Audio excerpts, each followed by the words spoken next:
Yeah, so the Buddha's advice for the apocalypse.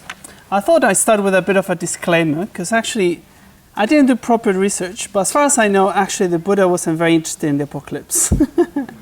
And even the word apocalypse, I believe it's a kind of Christian word, but I wanted to use it because when I started to get involved with Buddhism, about 15 years ago, I was 15 years old, and one of my main concerns was the apocalypse. Yeah, I was born in the late 80s, and we've been aware of global warming for a while, and the age of Aquarius was coming to an end, and the end of the Aztec calendar as well. So it just felt like I knew that within my generation I would see a big change, and that probably that big change would include the end of the world as I knew it. And so with a couple of friends, we started to doing some research. We had two main interests. One was actually how to survive different apocalyptic scenarios, from very serious ones like supervolcanoes and nuclear wars to zombie apocalypse and things like that, floods and massive earthquakes. Being from Mexico, that's quite common. So we just wanted to plan survival strategies, but I think we also wanted to know, probably because we consider ourselves a bit of an intellectuals or something, our minds was kind of the main tools or the most unique things in nature. Like we pride ourselves in our intellect. So we wanted to also, and knowledge, I suppose, we wanted to investigate what kind of wisdom would we carry with us to the, if we were going to survive, if we were going through the hassle of looking for food and fighting for air and whatever, we wanted more meaning than survival, survival itself. So we wanted to carry with us the wisdom in spiritual traditions. So part of our research was on how to survive different apocalyptic scenarios, and the other was to do a kind of comparative religions, to just look for the truth and the wisdom in all religions, and rather than bringing all these Bibles and books and the whole of the Pali Canon to the other side of the end of the world, we wanted to just we used to call it the cookie, because we didn't know if it was the truth or an entity or something. We would call it the cookie, so we were the cookie searchers. So in a way, I wanted to talk about this because I haven't given it that much thought in 15 years, though I've realized that the apocalypse and the end of the world has slowly moved away from my central focus, I suppose. And that, I don't think that I've made that very conscious, so I wanted to kind of reflect back and see what's happened. And also, as in the title said, well, if the end is near, what now? What do we do? Tales of truth, karma and rebirth. So that's what I'm going to explore. Oh, damn, I was meant to put the time on. I will tell you. Damn sure. Okay, here we go. So, so one of my main concerns or points of reflection that I wanted to share with you is, or one of my main concerns, is actually how we respond to the idea of the apocalypse. So, or the end of the world, climate change, however it might come, what comes to our experience. And a lot of the adjectives, I think, already been used. So we can experience overwhelmed. We can experience fear, anger. I forgot, but we heard quite a few on the last couple of talks, and on what you said from the word of that reconnects. So I made a little list. We see the problem, we see the suffering, and we might get either over-involved, we get overwhelmed, we are the problem is all around us, we are unempowered, we're paralyzed by what's happening. The other could be, so we're like in it. Other could be like we just want to go and fix it, so we might go and neurotically try to fix it, or a bit, or it could have as well like a their attitude, or a kind of be disengagement, disassociation. It's like, well, it's there, it's not my thing, or I just kind of I can fix it. So it's like I'm either part of it so much that I can do anything about it, or I can just go and fix it because that's what I do. I go and fix things. And the other could be also indifference, completely ignoring it, just it maybe doesn't exist, or what's the point? You only live once. I don't care. When the lights go out, what do I care? I just enjoy it while it lasts, and when the zombies come and get me, I just offer myself to them, and that's it. And so these three responses are quite, well, I identify them, I categorize them in three little groups, which are considered to be the near enemies of metta, which I'm going to talk in a minute. But these three main responses are horrified anxiety, pity, and indifference or ignorance. So horrified anxiety is this over-involvement with the problem. You're the problem.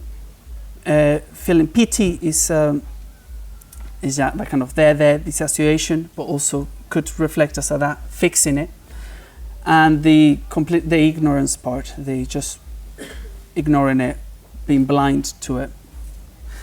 And these are called to be near enemies of metta.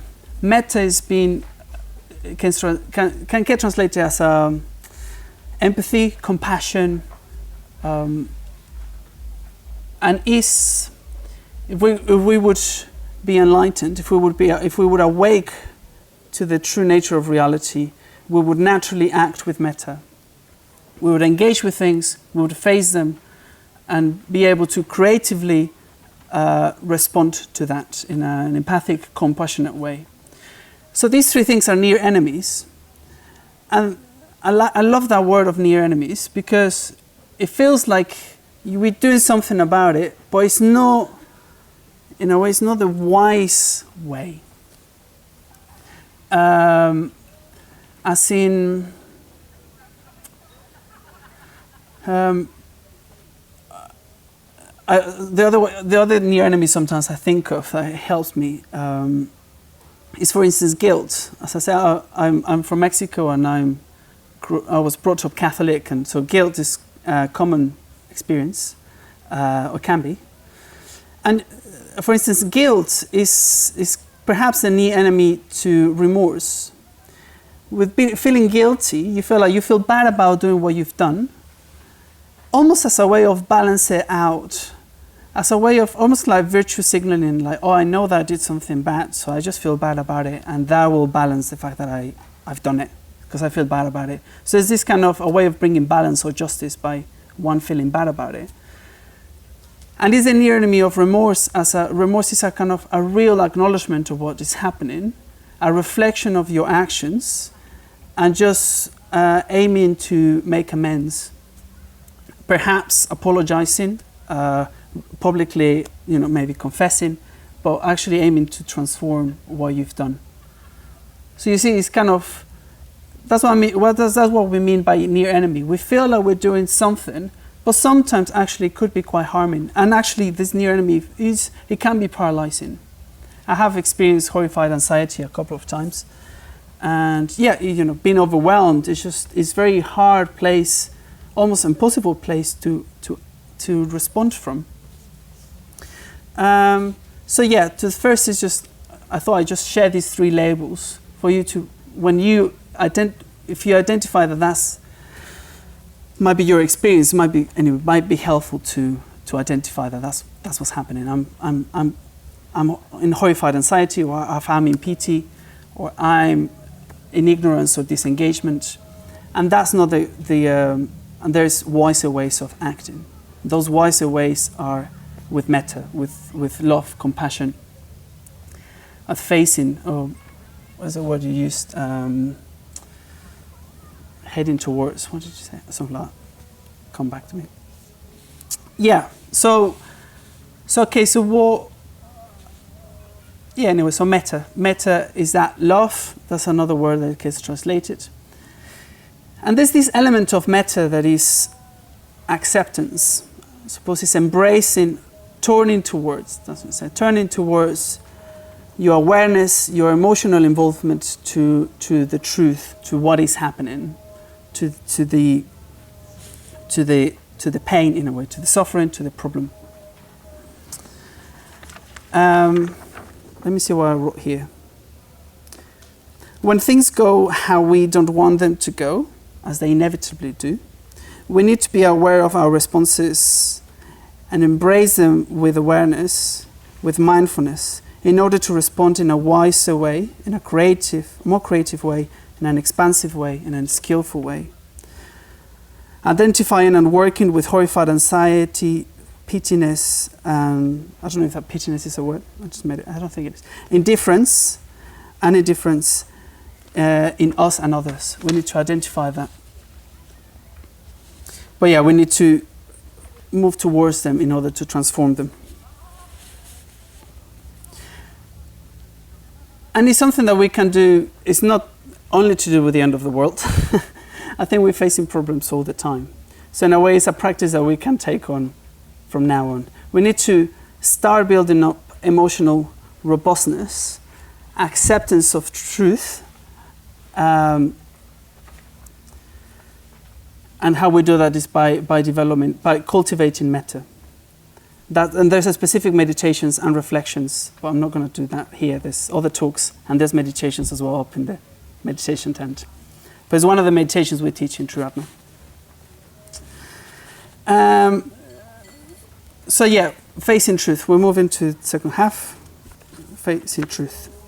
And I'm going to give this to you at the end of the talk, so you can take this with you and hopefully reflect on.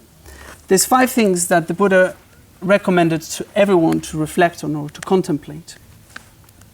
And there's 5 of them, and I'll read you the first 4. Well, the first one is, I am sure to become old, I cannot avoid aging. I'm sure to become ill, I cannot avoid illness. I am sure to die, I cannot avoid death. I will be separated and parted from all that is dear and beloved to me. So these are the truths of old age, sickness and death, the first sights of Gautama's path towards the spiritual life. And it's not only, and with the 4th reflection, it's not only to one's individual. It happens to me. I am going to become old, I'm going to age, I am going to get ill, and I'm going to die. But also everything that is dear to me will be parted, and that's the nature of reality. that happens. There can be uncomfortable truths, but they are truth nonetheless. And again, we might respond with indifference, with overwhelmed, but we need to engage with these truths, with kind of emotional robustness, with metta. Yeah. And the 5th reflection is, I am owner of my actions, heir of my actions, born of my actions. Actions are my relations, actions are my protection. Whatever actions I do, good or bad, of these I shall become their heir.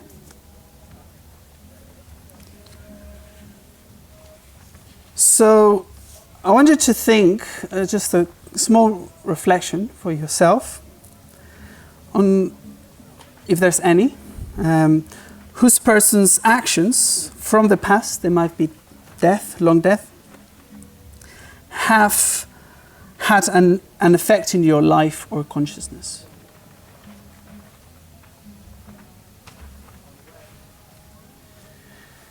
If you would take this reflection deeply enough, you would realize that actually, all that you are right now, or most of it, yeah, maybe most of it, let's go for that. Most of it are consequences of other people's actions.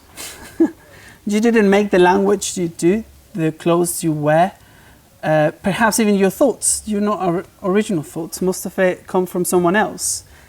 You can think of specific groups of people, perhaps the suffragettes that fought for the rights of women. That, thanks to their actions, we experience some benefits, or they influence. I mean, I'm sitting here as well as a Buddhist, as an ordained Buddhist. The Buddha obviously was one person who 2,500 years ago did and say some stuff, and I am here.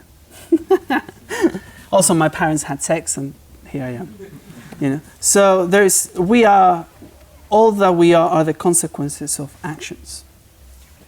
2 minutes. Okay. Yeah, almost there, I think. Yeah. But also, what he's also saying is actually, you are your actions. We are our actions. Actions and consequences also transcend individuals' lives. So your actions and the consequences of your actions will go on beyond your lifespan.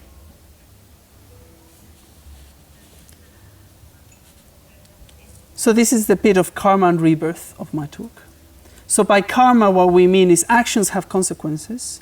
We need to address this truth, take on responsibility of our actions, and notice our karmic agency or ethical agency within our lives, and consciously make use of that, and act ethically. Because at the end of our lives is our actions and the consequences of our actions what will be most prominent in our lives. Did we use our lives well? What do we regret? And the only way of living with no regrets, it's not just doing whatever carelessly, it's actually doing them consciously, deeply, deeply consciously, and informed, guided, directed towards our values and our ideals. So the time of death is not the end, really. Perhaps extinction even. The apocalypse is not the end. Because if all we are the consequences of actions, and all that we do, all that we are in a way are actions, and the consequences of our actions go beyond our lifetime, what ends? This is rebirth. I mean, what is more truth in a way? Is rebirth, or we only have one life? If you think about it. Yeah, almost there. And so I'm going to finish with another little poem, which is in here, which are other verses from the Dharma Parlour, well translated. Book of saying of the Buddha. There's a word I'm not quite sure how to pronounce, but bear with me. So it goes like this. It says, "As a mighty flood sweeps away the sleeping village, so death carries away the person of distracted mind who only plucks the flowers of pleasure. The destroyer brings under his sway the person of distracted mind who insatiate in sense desires, only plucks the flowers of pleasure. As a bee gathers honey from the flower without injuring its color or fragrance, so does the sage goes on his alm round in the village."